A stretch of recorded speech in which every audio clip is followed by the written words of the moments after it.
Operators, Brad here. Season 11 Dust to Gold is coming on December 18.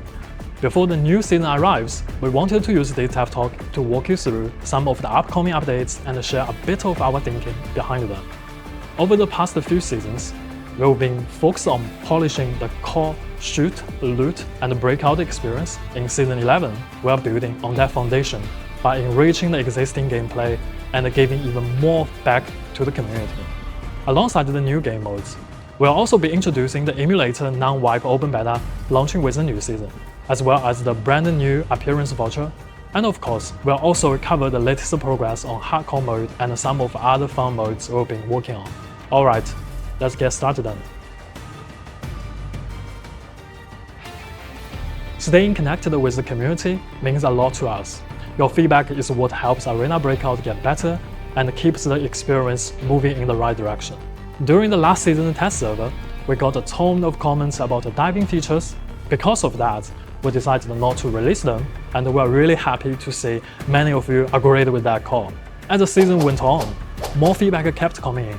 Huge shout out to our community team for gathering everything and passing it straight to the devs. It really helps the team understand how you feel about the certain features and what we should adjust next. We can't respond to every suggestions one by one, but we'll keep using dev talks and more articles to update you on things you care about. Last season, a lot of you asked for Secure Ops mode to stay permanently. That mode was originally meant to help newcomer players, people learning the game or exploring the maps, and the players who just need a safer way to rebuild after losing gear. So based on your feedback, Secure Ops will become a permanent mode this season, and we are raising the gear gap to 120,000. Another change for Cover Ops. Last season, we added an entry ticket to the mode. Over the season, many players told us they wanted that removed. Cover Ops should be a steady, low-pressure way to earn resources, not something blocked by actual requirements. So in Season 11, we are reverting this change and removing the entry ticket requirement for Cover Ops in the normal mode. We hope you will enjoy these updates, and please keep the feedback coming. It really matters to us. Now, a quick update on hardcore mode. It is mostly done and currently being tested internally. We are aiming to launch it sometime in 2026. It's a brand new twist on the existing raid mode, giving players the ultimate high-risk, high-reward experience. We hope it's going to be a deeper, more intense challenge for anyone who loves pushing them to the limit. And yes, keep sharing your ideas in the community, we'll see them all. And of course, hardcore mode isn't the only thing we're working on. We've got more fun modes in the pipeline. Any guesses? Next, let's talk about a major update this season, the Armory. As we mentioned in previous dev talks, our current strategy is to refine the existing map pool, making it fit better with the current Dark Zone ecosystem, and provide a smoother gameplay experience. Over the past few seasons, maps like North Ridge and Farm have received various upgrades and adjustments. This season, we are focusing on Armory, improving its art quality while adding richer gameplay mechanics. A few weeks ago, we revealed the theme for this season on our social media. That's right, a brand new Sandstorm will appear as a standalone mode in the Armory. The existing map plus weather concept was well received with North Ridge Snowy map, and the Sandstorm is our second attempt at using this approach. This season, Sandstorm will be an independent mode, and it won't appear as a random weather event in the main mode for now. Similar to the North Ridge Snowy map, we'll continue to monitor community feedback and consider whether it should eventually be added as a random weather in the main mode. Beyond the weather, we've also added a dynamic events to the Armory. When a raid starts, you'll see a notification for triggered events. For example, Ajax and Renoir might appear at the same time. Random supply points may spawn dog tag vending machines while you can submit the dog tags for a lottery. Plus, we've also added 6 new extraction animations. We can't cover every details here, so for a full breakdown or for all the new mechanics, please check out our seasonal patch notes on our social media. In addition to the updates we've already mentioned, the Armory is getting an extra full reinforcement mode this season, also as a standalone mode. In this mode, each player gets 1 chance per match to head to a reinforcement point and bring a fallen teammate back into the fight. The system will provide gear for players returning to the battlefield, but it needs to be purchased with coin. The gear won't be overpowered, but it will make sure the returning players can stay competitive. To avoid constant response and overly crowded matches, reinforcement points will have limited active periods. Once the window closes, you won't be able to revive teammates anymore. We want this mode to make teamwork feel more meaningful, give squads a bit more leeway, and offer players more ways to approach the game. As always, we hope that when this goes live, everyone will continue sharing feedback in the community. Your input is invaluable in helping us understand how this mode actually plays out for you. Over the past few seasons, we've been experimenting with all kinds of game modes, like Guaranteed Gold, Solo Deathmatch, Loot Run, and more. The Dark Zone has never limited how you play. We encourage everyone to extract your way, enjoy the game, and find your own strategies. At the same time, we are exploring different modes to meet the diverse playstyles of our community. Beyond the Armory updates we mentioned earlier, Season 11 will also introduce one-on-one mode for the first time. You can challenge your friends in an exciting best of 7 showdown and see who comes on the top.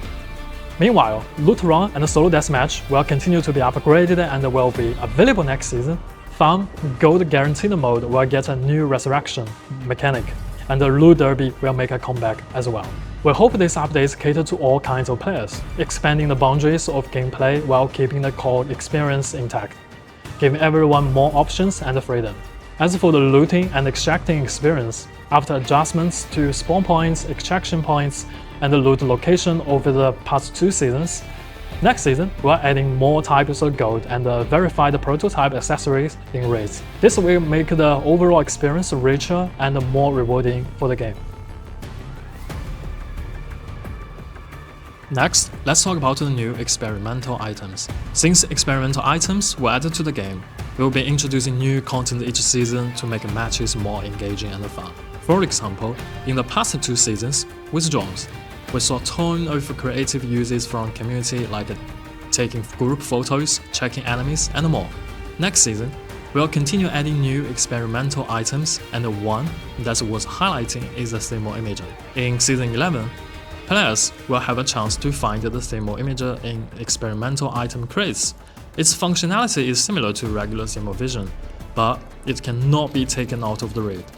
If you want to experience the new thermal imager directly, you can play Heckady's roleplay mode, where she comes equipped with the new thermal vision and special abilities. Our goal is to give even players who don't carry a thermal a chance to use it during matches, adding more variety and excitement to the gameplay.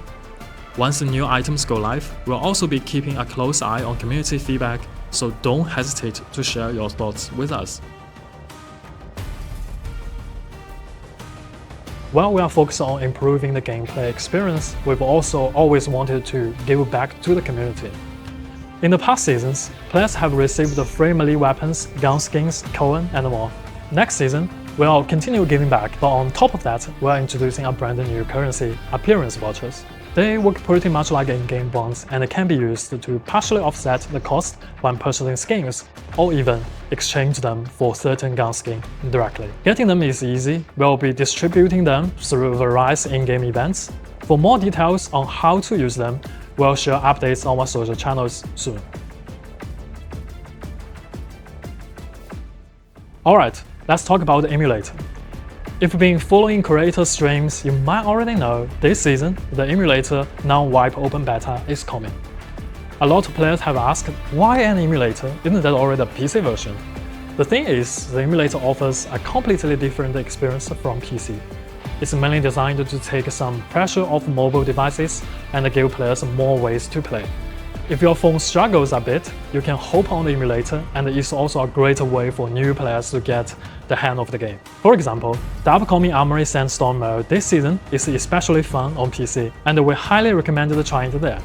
And don't worry, you don't need a new account. Everything is synced with your mobile account. Matchmaking is another big question we've seen. Emulator players will be matched separately, so you won't be mixed with mobile players. This keeps things fair and balanced for everyone. At launch, not all maps and modes will be available. We want to make sure everyone can enjoy the game in a smooth, controlled environment. The Emulator non-wipe open beta will go live on December 18, alongside the new season. For the latest download information or if you have any other questions, be sure to check our social channels. Last but not least, we want to share 2 performance updates that are really popular in the community and closely tied to everyday gameplay. First up, frame lock. Over the past few seasons, we've been paying close attention to your feedback about frame rates and working to make the game smoother. In Season 11, our performance team will check how different phones are performing each week and make adjustments as needed, so we can respond faster. The goal is to make sure every device uses the right system settings. That said, this doesn't automatically mean your frame rate will go up.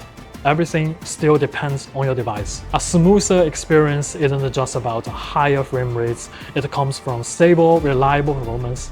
Next, the new in-game performance stress bar. This will give you a clear look at how your device is running. If the bar is high, it means your current settings are demanding a lot from your device, and you might want to tweak graphics to improve performance. You can check the in-game demo. Optimizing performance is always a top priority for us. We want everyone to have the best experience possible. Remember, picking the right settings usually makes your game feel smoother than just cracking everything to the max. Keep sending your feedback through the community or customer service. We are checking every report and working to fix them. That wraps up this dev talk. We hope you are excited for all the new updates in Season 11 Dust to Go, starting December 18. Thanks for watching. Let's shoot, loot, and break out. We'll see you in the dark zone.